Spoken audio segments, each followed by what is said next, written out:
Hey, am I recording already? Yes. Hello, hello, hello. Oh, here she comes now. Miss Joy Degenhardt. Degenhardt. I can never say her last name. Remind me to find out one more time before I think of it. But I love her. Oh, there she is. Hey, lady. Welcome. We're connecting your audio. It's okay. Don't worry. No one's watching yet. Just Bo. And he is the snappiest one of them all. Let me tell you. Watch. Hey, Bo, roll your eyes. You'll hear a rumble. Ready? Go for it. Roll them. Or don't, bitch. Fine. Hello. It was my version of the lips. Hi. Okay, I think we're live on Facebook. That's the goal wall. Love it. I love that the first thing that shows up on my Facebook feed is actually Bo's face, which is hysterical. Maybe you might get more people to watch now. Let's see. Expanding. Oh. And if you are watching on Facebook, please say hello.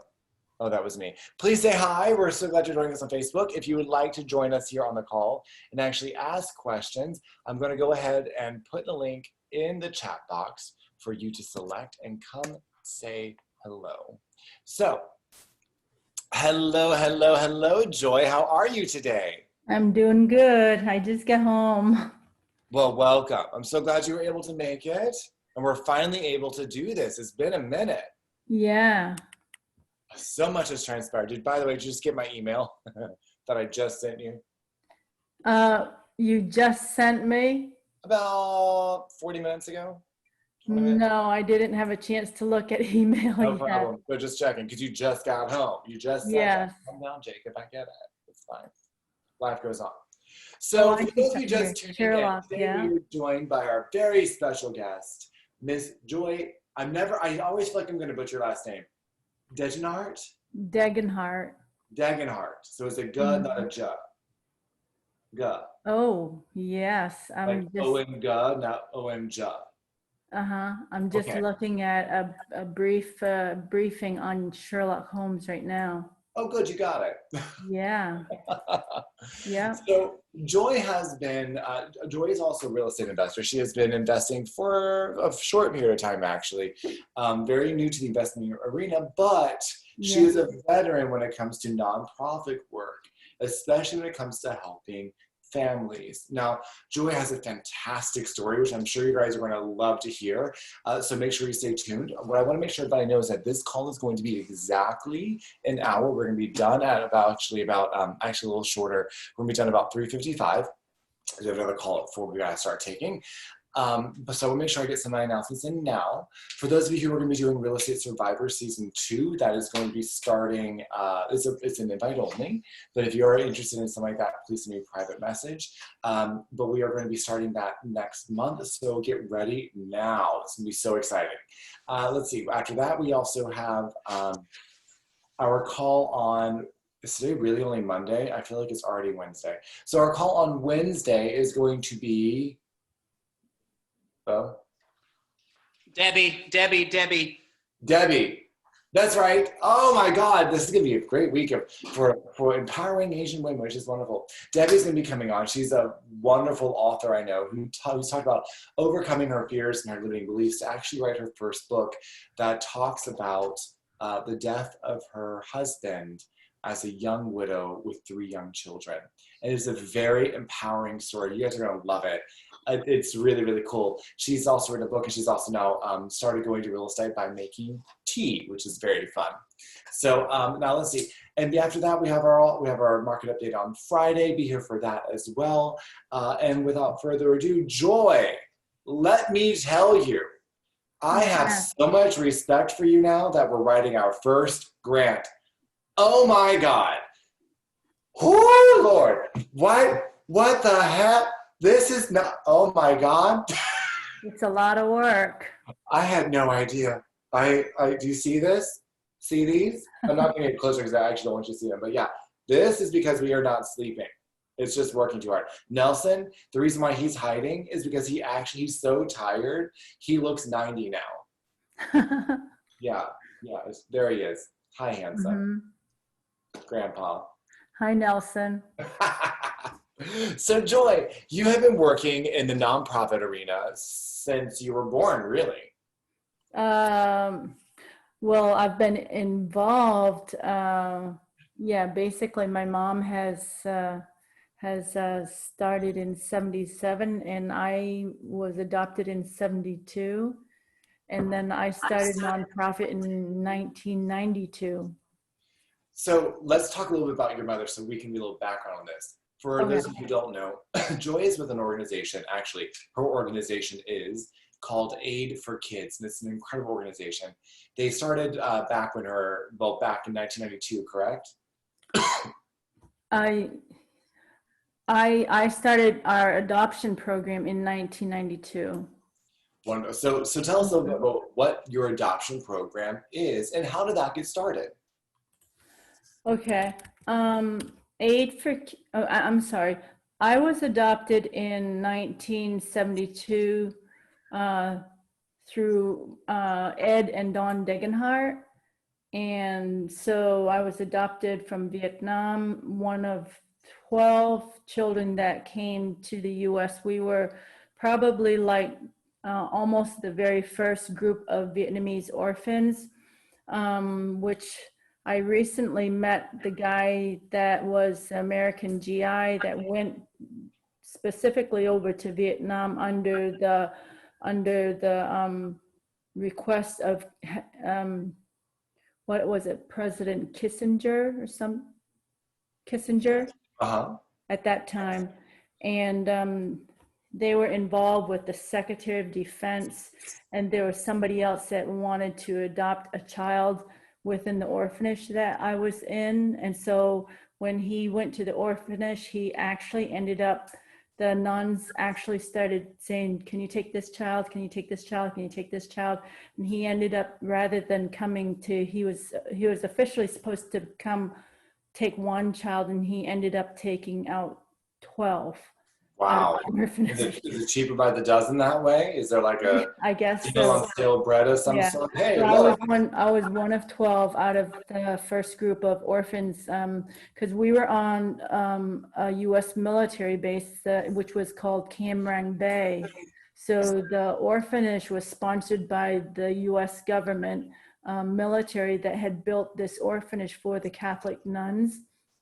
And so because we were on military base, we were the first group of orphans that they were trying to get out of the country. So it was kind of a silent, secret mission at that time to get us out of the country. Because why was it secret? because it wasn't real official yet to get us out. Because it was the purpose was for him to go and get this one child that was from the Secretary of Defense. Which wasn't you, apparently. Yeah, and so they ended up kind of like doing it silently, not publicly, at that time. And so we were a group of kids that they took out first, and then so you were in essence internationally kidnapped and retroactively adopted. No, not I'm kidding. kidnapped, but am I kidding? I don't know. Is that how it works? If it's silent? Oh, keep going. So anyways, I came out in 1972, and then I moved to the state of Maine, and I was brought up in the very cold area of Holton, Maine. That had to be a culture shock. How old were you when you left Vietnam? I was 4.5. You were 4. Do you remember it? No. In your early memories? I don't remember. I don't remember a whole lot. Okay. If anything at all, yeah. But do you remember coming to Maine? Right.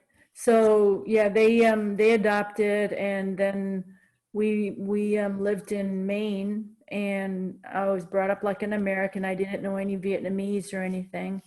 And then my mom started her adoption agency in 1977, where she started helping orphan children and domestic Americans to be able to adopt. And gradually she grew her adoption agency to working in 13 different countries.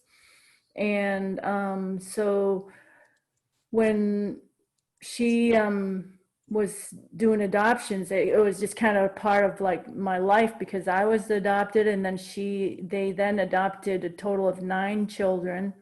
Nine children. Yep. So I Did grew your up parents with, have any kids of their own? no, So they didn't have any biological kids of their own. And they just said that there's too many children out there in the world that need families. And so they wanted to adopt instead of having their own biological children.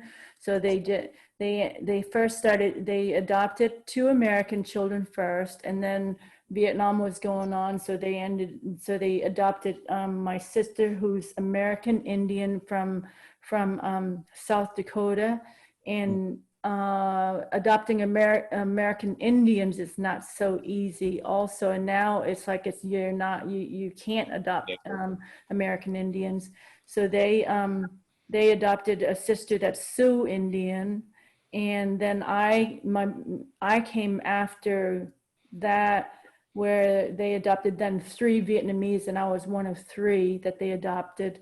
So now We're up to 5. 5. Okay. Right. And after that, they then adopted a Korean girl, a boy from Bombay, India, and my he's biracial. Mm-hmm. And okay, so we're at 8. Now we're at 8. Yeah. Keep thinking. Go through your Christmas card. Did I say Korean? And Yes, 3 Vietnamese. So 3 2 American, 2 American, 3 3 Vietnamese, Sioux Indian. So that's Sioux Indian, 9. Korean, biracial. Sioux Indian. We got her.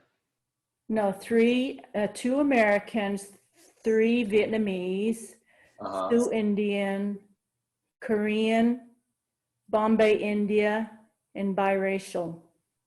Black Dear American. God, your Christmas card looked like a Crayola box. I loved it. That's how it should be.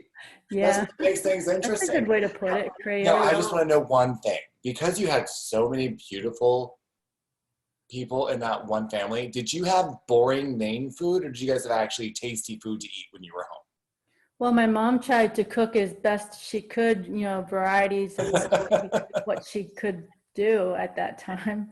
And I mean, and we traveled around the United States quite a bit. So they tried to take us to whatever restaurants they could, that was available at that time. But in Maine, there's not a whole lot of And this is Maine during the food 70s. at that time. Yeah. Right? Yeah. Wow. Did you guys have a lot of problem with segregation? I mean, it was over at that point. You were also in the North, but was there, what was it like for you guys as a family of so many, such an adopted? We stuck out like a sore thumb. So, well, I can't imagine why. Okay. Okay, Yeah. got it. So, Yeah. They're the Degenhardts. Yeah, all of them. Here they go. Degenhardt, exactly. So everybody in the state of Maine knows the Degenhardts. And for good reason, because you guys didn't stop there. So your family adopted all these kids, and and I can't imagine. You said your mom was a nurse. Is that what she? No, she was actually a realtor. Your mother was a realtor. Yep, she started out as a realtor, and my dad was a professor at one of the universities in Ohio. Yeah. In Ohio? Yeah, Euclid, Ohio. There was he used to teach at Euclid College. Wow. I don't think did you travel to Euclid and then come home to Maine? Like I first flew into Ohio, and we lived in Cleveland, Ohio for a couple of years. Mm-hmm. And then my dad got involved with McDonald's. Okay. And so he got into the franchise real early at that time when Ray Kroc was just starting to expand McDonald's. And so he started his first franchise in 1975. I did not know that. I just learned that about you. That's interesting. So your dad had McDonald's franchises. How many did he end up acquiring? 5. 5. Yeah, in the state of Maine. 5 in Maine. That's why we moved to Maine, was because the franchises were opening up in Maine, and my parents are actually from Maine. So then, so they got their first franchise on the Canadian border, where we live in Holton, Maine. Is like 5 minutes from the Canadian border. So then they started buying franchises all along the Canadian border. I don't know if I could do that. That's so cold. Oh, dear God. Mm-hmm. This is why I live in Florida, okay? Let's be very, very clear. The only time I see snow is if I buy it from a dealer behind an alley and a club. And I don't do that, I swear. I'm just making a bad joke. Anyway, I digress. So, so your dad was in McDonald's, so he understood the franchise model. Excuse me, my dog.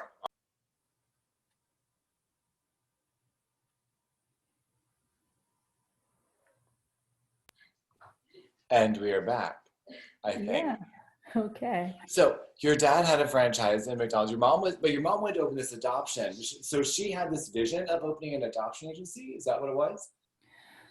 Well, they adopted, their first children, and then people were asking them, how do you adopt? How do you adopt? And so it kind of just built up from her adopting her first 3 children, and then quickly, 3 more. And so she was like, well, that's just, after adopting 6 children, she decided, she'll just open an adoption agency because so many families were asking her how to adopt.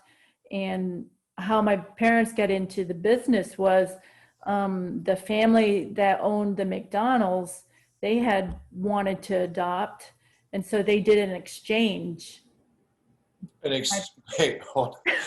My parents did. I just had the worst visual in my head. I know that's not how it went. They said, hey, you want a kid at McDonald's? Let's swap. Yeah, I mean, I know that's how it went.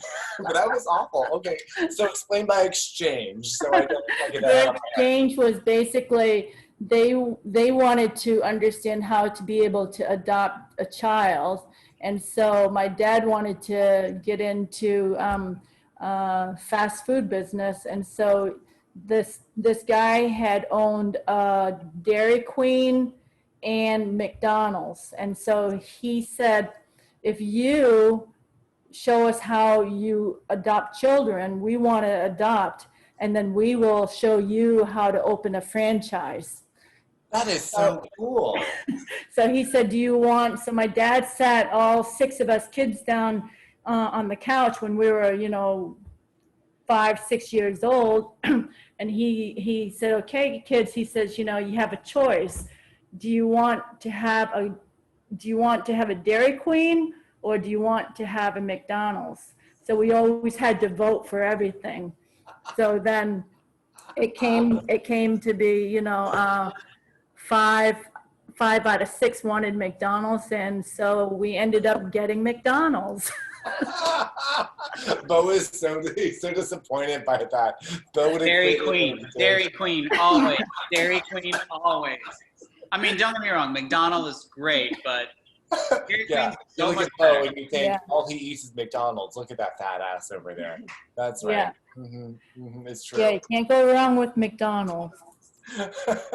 And McDonald's has done some really great things as far as charitable organizations like the Ronald McDonald House. And one thing I really also like about McDonald's as an organization is their franchise is really not their business. They are in the business of real estate. Yes, exactly. They have a franchise in turn. Like it's really, I think it's brilliant. I love how that works. Mm-hmm. So tell us what happened next. What is that? You guys, after you voted and you all got a McDonald's and you guys decided you were to make all that happen, your mom decided to, so I guess was that the opportunity your mom needed to open her own? No, she had already started her adoption agency. Okay. And so then they exchanged with that, and she helped them with their adoption. And then my dad got his McDonald's business, and that's kind of how it started. And then we moved to Maine, and that's where my mom expanded her international program, because she was doing domestic down in Ohio. And then she started expanding and getting into Russia, China, Guatemala, Kazakhstan, Korea, several countries. And so by the time I was finishing college in 1992, she had already been working in several countries already. Can we list those countries one more time? You said Kazakhstan, which, by the way, I just learned that apples come from Kazakhstan. Oh, Did you know that? no. Yeah, I did not know that apples are indigenous to Kazakhstan. I know, no idea, but it's the truth. I found that out. It was on the internet. It must be true. No, it's in the documentary. It's interesting. So Kazakhstan, where else? Vietnam, Pakistan, China, China, Korea, Korea, Cambodia, Cambodia. Guatemala, Okay, so now we're in Guatemala. Okay. Sierra Leone, Okay. Russia, Okay. Vietnam, I counted that one already. Okay, good. Okay. um, And now you're also in India, Africa. India. India. Okay. Mhm. Dear God. I'm not sure the other countries. I know you're in Africa now, but was that then?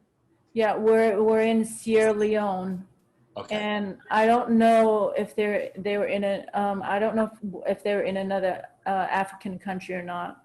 I cannot believe, I mean, just think about this. This is why I think it's so amazing. That was 9 countries and how many different time zones back in the 70s. Like, we think it's a lot right now, but today's day and age is so much easier because of the internet that we can actually find things and email and call. But back then, literally, that was a lot of work. Dear God. How was that? And I know you guys have placed over 900 families, haven't you? What? You've placed over 900 families. Me, myself. You yourself. Oh my gosh. Okay. So what is it? That's just from Vietnam. Wow. Okay. So what about back then? Do you have any idea how many families you guys have placed total? For all the children, I don't know the total amount for all the countries, but I know it was a lot. I can't imagine. So how long did she have her agency for?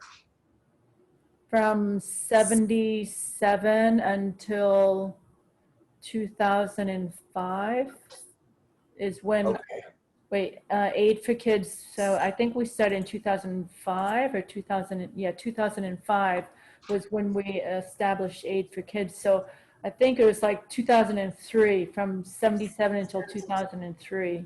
Dear Lord. That is impressive. I'm just like, that is so cool. The thing I love about what nonprofits and what I love that you guys did was you did something for other people. You literally were helping people who wanted to have kids and they could not on their own or chose not to. And you helped these kids who didn't have families, you put them together. And that right there is God's work. That is so great. Mwah.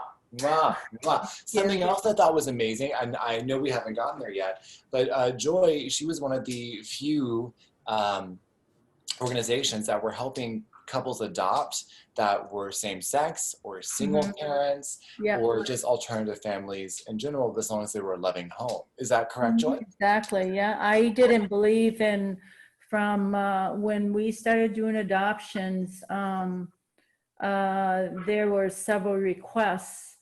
And Vietnam, because several countries actually were not allowing same-sex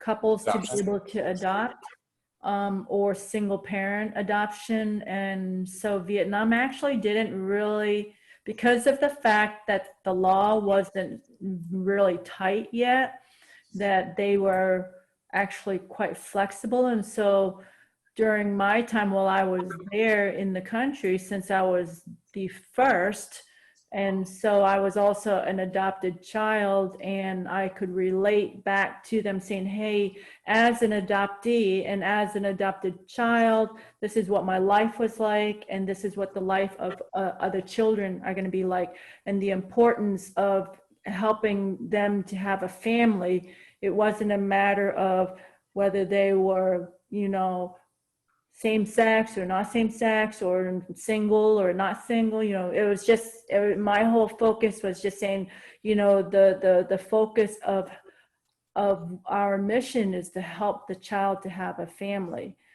And so it didn't matter, and so I was able to get through to the officials during that time to be able to say, you know, let's try to work it out so that we can just get a family for these kids. And so they were, you know, at that time allowing to do it. And so it kind of ended up with the regulation because I also, you know, like I said, nothing was there was no law in general. So it built from one thing to another. So that's why when I came to Vietnam, they said, help us develop an international adoption program, because they had none.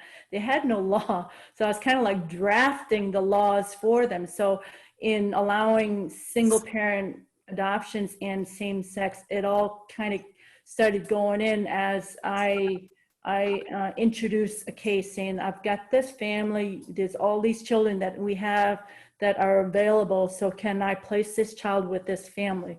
So then they started allowing it to happen. And so that's kind of how Vietnam got to be actually quite flexible in comparison to other countries, was because, you know, I was, you know, I was the first to be able to come into the country and actually start giving ideas and drafting, you know, concepts for them to see that, you know, hey, you know, this child is going to a loving family. And so then quickly, I worked along with the government, you know, with the US government and the Vietnamese government. And then I requested that the government allow me to give invitations to bring in the Vietnamese government to the US so that they could see and visit the children that were adopted, so that they believed us. So it was hands-on, where I was able to get the visas for those government officials to come to the US. And so I brought in, like, you know, 6 or 7 Vietnamese delegations, government officials from Hanoi. They're all from the Ministry of Labor, Ministry of Justice, Ministry of Foreign Affairs, Ministry of Police, Ministry of Health, so that they could see for themselves how children in the US were living, because at that time they couldn't, you know, Americans were so-called enemies at that time. And so they needed to know that things are, you know, like, you know, building the relations and trying to bring bridges together. And so real quick, before we get too much further, I want to make sure I clarify. So Joy was raised here in the United States, went to school here in the United States, went to university in the United States. During her last stint in university, she went to Vietnam for the first time and rediscovered her roots. At that point, upon graduation, she returned back to Vietnam, and that is when she opened up her practice there and started working with the Secretary of Labor, I believe, correct? Secretary of Labor? The Ministry of Labor. Ministry, that's right. So the Ministry of Labor, and then all this started creating, which is so cool. For those of you who are familiar with the TV show Modern Family, you can see you can see the impact of her work there. There is a same-sex couple there that adopted a daughter from Vietnam. So it's kind of cool to see how it actually plays into pop culture as well. So continue, Joy. So you started working with all these ministry officials and all these department heads.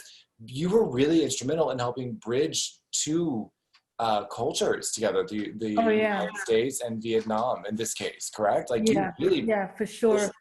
Because that is incredible. Yeah, because when I did the adoptions with the government, I didn't want that we only take the children out of the country.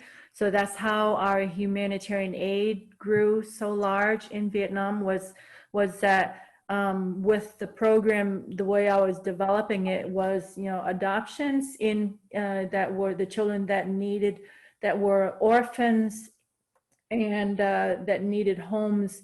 And so we would find American families, but then there were orphans or there were orphans, like parents went to jail or something like that. And so we would help the children in the orphanage and the parents and families. So then I started developing a lot of different projects, development projects for helping the hospitals, because the hospitals, they had absolutely nothing at that time. So I built the first hospital in Da Nang with the support of Oliver North at that time. Yeah. And brought in medical equipment. We brought in 5 containers of medical equipment into Vietnam to put into the hospitals. We built bridges. We did education scholarships, built orphanages and schools, and it was massive. This is my development part.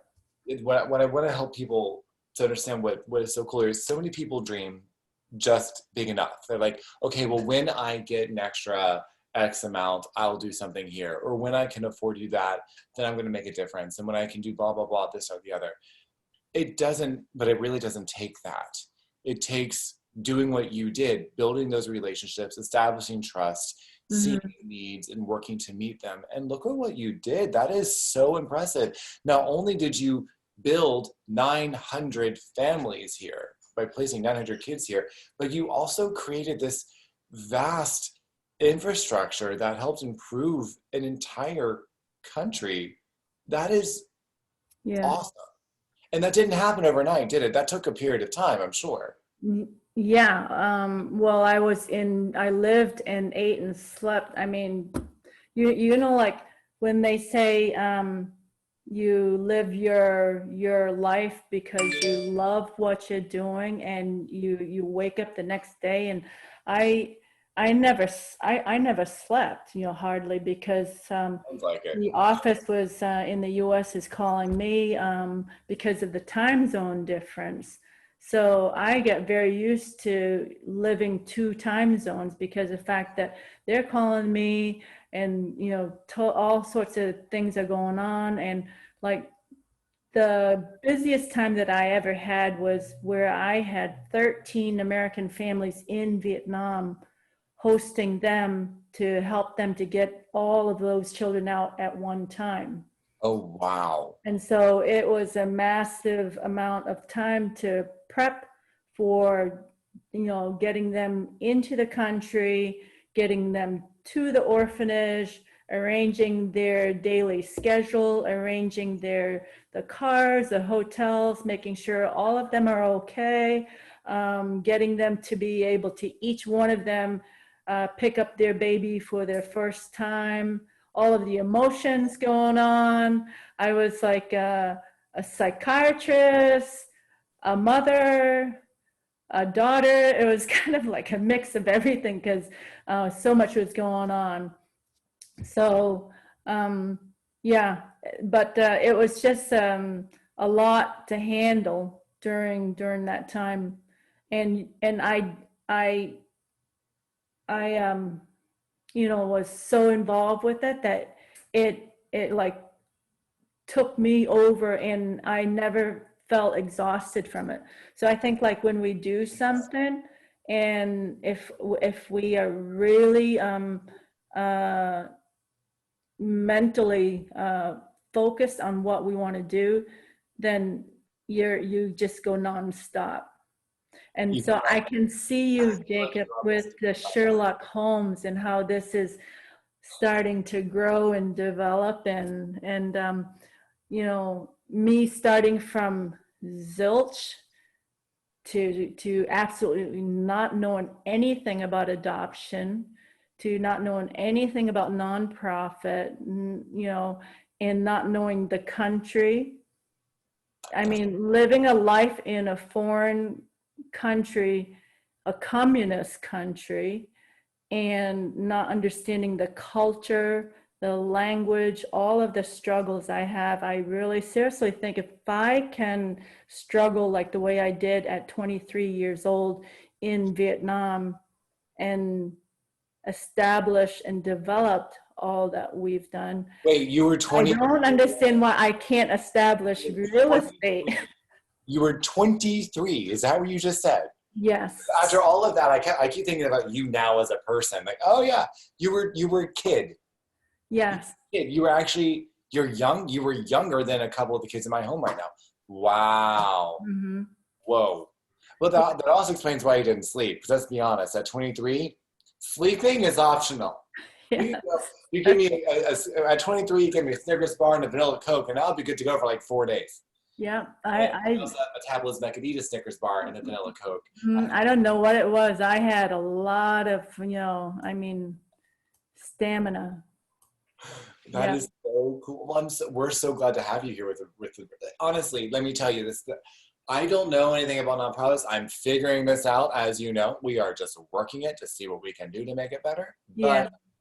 But it's the same process. Like you just kind of figure it out. You put pieces together. It's like a detective constantly, right? It's like, okay, what piece do I need to figure out now? What's missing from here? Oh, where can I find that? And it's always interesting. You have to be very visible for that. And which is, you start working with so many ministries, that is so cool. Right. So the coolest things you have discovered from having an international nonprofit, what are some of the biggest things that you'd like to share with us? What is that? The biggest what? Oh, that was such a profound question. I had to repeat it. Oh my God. Oh. What are some of the biggest things that you have discovered since you have started your international nonprofit that you would like to share with us? Like, what are some of the biggest insights you'd like to share? The biggest insights is when you're doing a nonprofit and working and asking for support, I think that the key to being able to develop your organization is that you must have relationships. I know. And you need to build the relationships with gradually, but you build it and continue to build it and continue to follow up. And, because there's people can only give so much. And so it's important to, in your marketing strategy, that you have somebody that does regular newsletters and updates on what you're doing and the financial structure of what you're doing, because as a nonprofit, you get audited. And so you want to make sure that when you're doing your nonprofit, in the financial part, that somebody understands, what can and can't be done. Obviously, for any business too, but nonprofit is really running a business. And so it's a huge responsibility and more, because you're dealing with emotions, you're dealing with very specific groups that you can reach out to, and you have to consistently fundraise. And so you need to fundraise in ways that can bring in income, but also being considered nonprofit wise.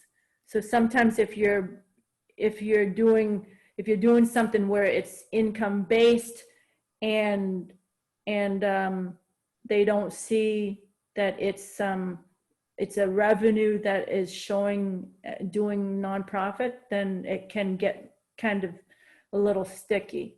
So you want to make sure that as doing the fundraising, that it's done properly.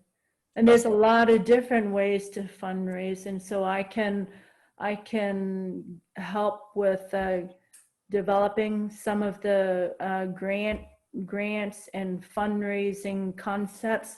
For example, like just briefly, right, specifically right now, because there's an international fundraising that will happen in November, which is Giving Tuesday. Okay, so Giving Tuesday is an international fundraising worldwide, that on the Tuesday after Thanksgiving, all nonprofits throughout the world will do a massive fundraising for their organization. So nonprofits worldwide know about Giving Tuesday. So you can Google it, givingtuesday.com, and it'll give you the whole profile of what you need to do to prepare your organization for that given day, because it's within a 24-hour period that people from all over the world will give. And so with all of our contacts, with my contacts, your contacts, Elise contact, Bo's contact, Nelson, we all have contacts. So we all need to reach out, put our lists together, and start doing this mass media mailing list that needs to go on to something like, let's say for what I do for Aid for Kids is I do our newsletters, and I put it on Constant Contact. Is like an organization that you can do your social media. Yeah. And so we put it on Constant Contact for nonprofits, and Constant Contact has all of these templates, platforms that they'll help you out with, and it's actually quite reasonable. You can do it through like MailChimp. There's a few of them out there that are a little cheaper, but we Constant Contact works well for us, and you pay a minimal amount for that. If you want the free account, you start off with, let's say, I think free is under 500, but then it limits you, certain things. But if you pay like $25 or something like that a month, then it allows you a lot more. But you need to start putting all of that together. And so then you have to have your board, in place if you haven't done that already. And, in regards to doing your 501c3. So I saw on the letter there, you actually have the 501c3 now? For intensive purposes in that letter, the answer is yes. Okay. It should be here any second now. Okay. Let me tell you, that is the most frustrating. Okay, so little thing for those of you who don't know. So because this is educational, we want people to understand. Part of what we do here at Investor Parties, we teach people to have a for-profit business with a social mission or a nonprofit arm. So therefore they can actually work in tandem, right? My focus in my home, where I house my kids who were kicked out for coming out, that is my nonprofit. So we're going to be able to work a lot of that out together. And there's a lot of government housing programs out there that will support that. The craziest part right now, Joy, and I'm so excited to tell you about this right now. Yeah. I've been waiting for you. Ready? Yeah. Okay, so for those of you who did not hear, Joy said she was having a hard time getting her real estate side set up. This is what I've been saying since COVID started. The next currency is relationships. It's always been relationships. It always will be relationships. Exactly. It's not about what you know. It's who you know. Yeah. So true. It's so true. It really is. And so when we were on one of these calls, Joy popped on, had no idea what we were doing, and offered her services. Like, oh my God, let's talk. And you've been such a great, when I needed to calm down, I called you a couple times. You've been like, okay, this step next, awesome. So something people don't know is that when you apply for your tax exempt status, you can be a nonprofit, and you can be a nonprofit with tax exempt status. That's called a 501c3. That's the code in the IRS. Right. So that you get all sorts of benefits and blah, blah, blah. And people can donate to your nonprofit and actually get production. They can donate assets and they can donate events. Which is why you have things like gala season, where people actually host like nights out and fundraising events of a nonprofit. So and it's beneficial to companies that support nonprofits, because then they get these tax write-offs that they need in regards to their business. And so, for example, like McDonald's, they support our nonprofit in regards to because McDonald's office is right next to the Aid for Kids office. And so McDonald's gives us an office. They pay for the utilities.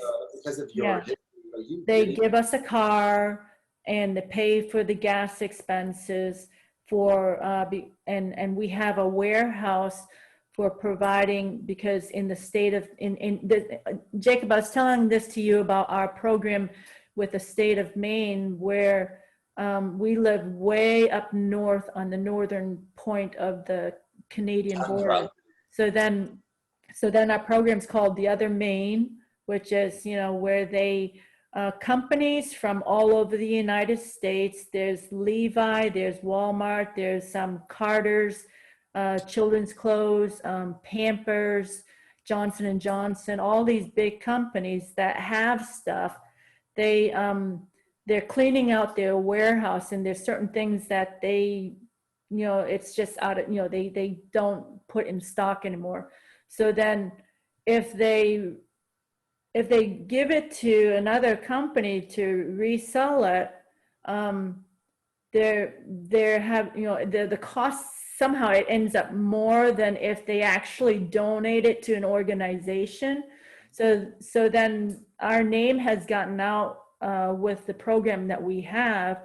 So it actually comes that we'll get like crates of Levi jeans, or crates of winter clothes, or crates of shoes, crates of Pampers that we put into our warehouse, and then we distribute throughout the state of Maine to all of these different areas, like elderly homes, homeless shelters, schools that we've developed schools where they have a special closet for children, where it seems, the teachers will know. So it's kind of very, silently done, but they have a closet that's there, and there's, all sorts of books and book bags and, supplies for the children that don't have a whole lot. And then the teachers will kind of, reward them and just say, hey, why don't you guys, come and see what you'd like. We got a special closet here. And then the children will come and choose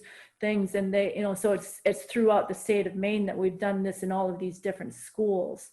And so we, provide like elderly homes with household supplies, furniture, dishes, things like that. And so the companies that give it to our organization, they get a tax deduction. So then we will, as the nonprofit, will receive those items, and then they itemize what their actual costs are, and then we just give them the receipt as a tax deductible product, and then they can put it on their tax deduction at the end of the year. So big companies need things like that.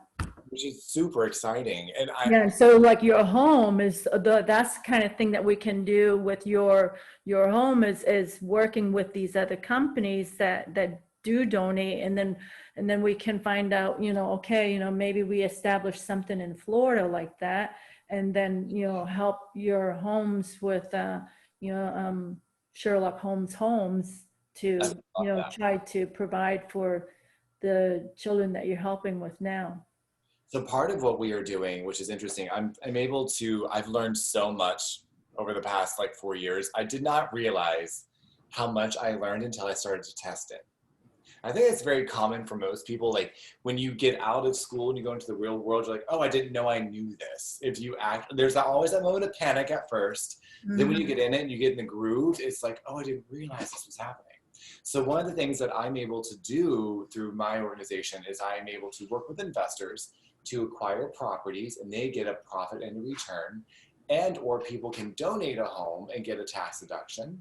Yeah. And my nonprofit can rent it from the investors, and the nonprofit is a program inside the house, right? So the nonprofit up to so we had people that donated homes for, like when we had programs for teenage pregnancies.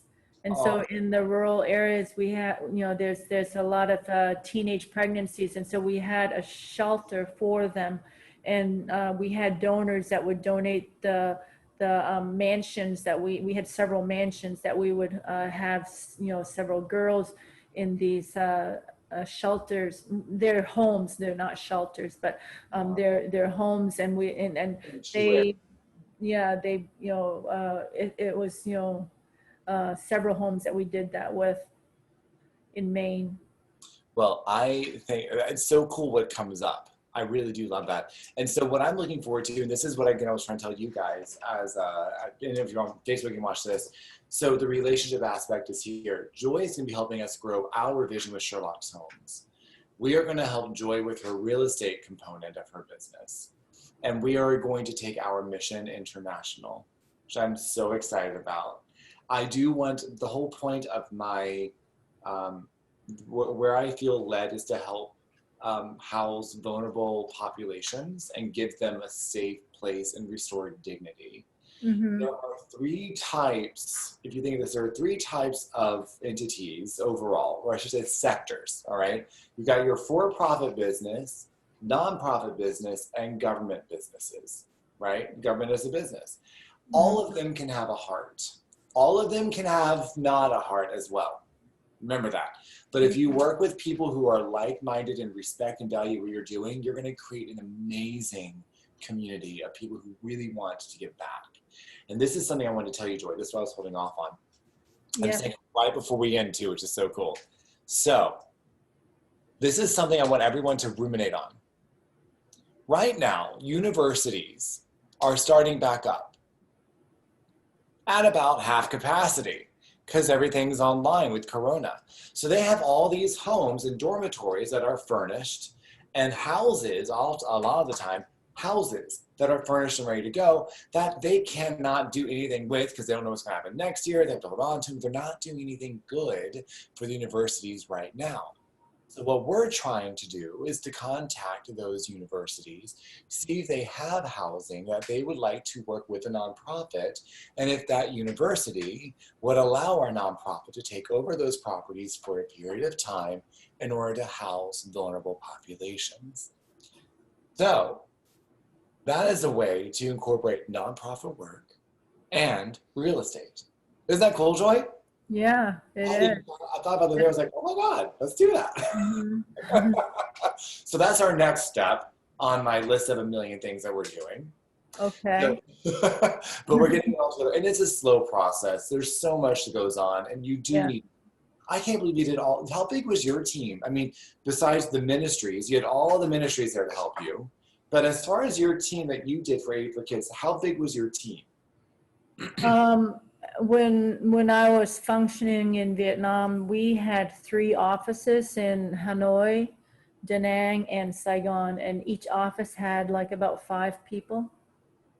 Wow, okay, it's about 15. Yeah. Mm-hmm. Oh, that's roughly what we're doing. Yeah. Yeah. That's brilliant. But we did a lot. Yeah. I am so honored to know you. You're a valuable member of this community.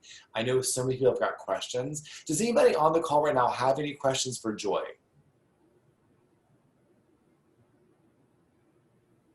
No.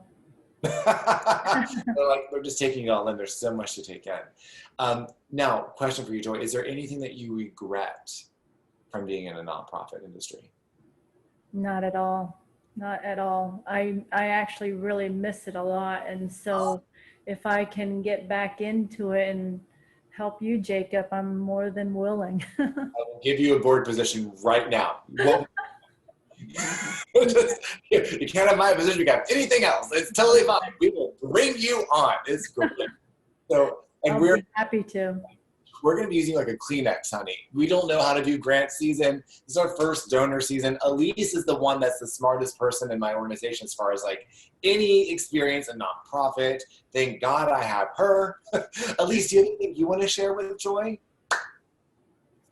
I don't know. I always listen. I love listening to Joy talk about what she does, right? Because they've done everything. It's a little bit of everything, and it always just naturally came in to the picture. So it makes me really excited for moving forward about this. She built bridges, like literal bridges and like metaphorical bridges across continents and oceans, right? Joy is a bridge builder. So Joy, we're calling you that from now on. You're Joy the Bridge Builder. Or bridge builder, family placer. You're just the bridge builder. And thank you for backing me up, because I have been actually having this conversation with Jacob and everybody already today about how important it is to be building our relationships and how that's the most important thing that we really, really, really have to be focusing on moving forward, you know? Yeah. Like, I think it'd be important, Jacob, if we had a meeting with your team Okay. and kind of so I understand who the team members are, what they're doing, and the responsibilities of each person, and then how I can fit into the picture. And then we can start going from there so that we're kind of like we all are on the same page. And so if we have another time where you introduce me to all your team members, and then we can start. Can you help me set that up so we can get like a call with the team and Joy? I will let you take you. Joy, the coolest part is now I don't even control my schedule. Everyone else does. I just have to show up on a Zoom and I'll be there all day, or I'll be on TikTok. Usually those are There you go. That's how you get it going. Yeah. Yeah. They made it work. I'm so glad to have you here. I know some people are going to have so many questions. If anybody on Facebook has questions or anything like that, please send me a message. I will make sure to get it to Joy. And if you would like to look, you can go to aidforkids.org and you can find out all about their organization. It is stunning. And what a great website, by the way. It's actually very user-friendly. I like that because I'm not that bright. Anyway, but we do have to get this call. I'm so sorry to have to cut this off for Joy, but I made it. Okay. Because it is donor season, I need to tell you what that's about. So we need to focus on Giving Tuesday. So that's an immediate thing that has to be done. I can do that. Can we get Giving Tuesday tomorrow? I could get some giving. You can go on givingtuesday.com and just kind of research and understand it, and then we can have a meeting on it. I just saw Bo take a note. This is why I love him. Okay. Yeah. Okay. Yep. And so we should have another team meeting where we actually get into some details. Yeah, I'll have everyone come on. You, Dorothy, Leanne, everyone that's involved. And we'll just have you'll love the team. I've got an amazing group of people. And everyone who's on it. Hey, I'm in Florida. Is everybody in Florida? Is Bo's in Florida? Elise, are we all in Florida? Elise is in Georgia, but Pamela is here at my dining table. And Bo is in Florida. Carlos is in Maryland. Hawaii. She gets Hawaii for the coolest place. Yeah, cool. Hawaii. I used to live. Remember, I went to University of Hawaii. That's why I graduated. Got that. See, Autumn, we have something in common here. I love it. Anyway, so guys, you are amazing. We're going to be continuing our conversations on the difference between nonprofits, for-profits, and how you can combine the two to create a real impact in your life. And we're going to be hearing more from Joy as we go. Joy, I adore you. We'll be in touch with an email today. We've got to get a lot of stuff going before Friday, so we'll be in touch today. And until next time, guys, hope you enjoy the party. Talk to you later. Okay. Bye. Thank you, everyone. Okay, bye-bye.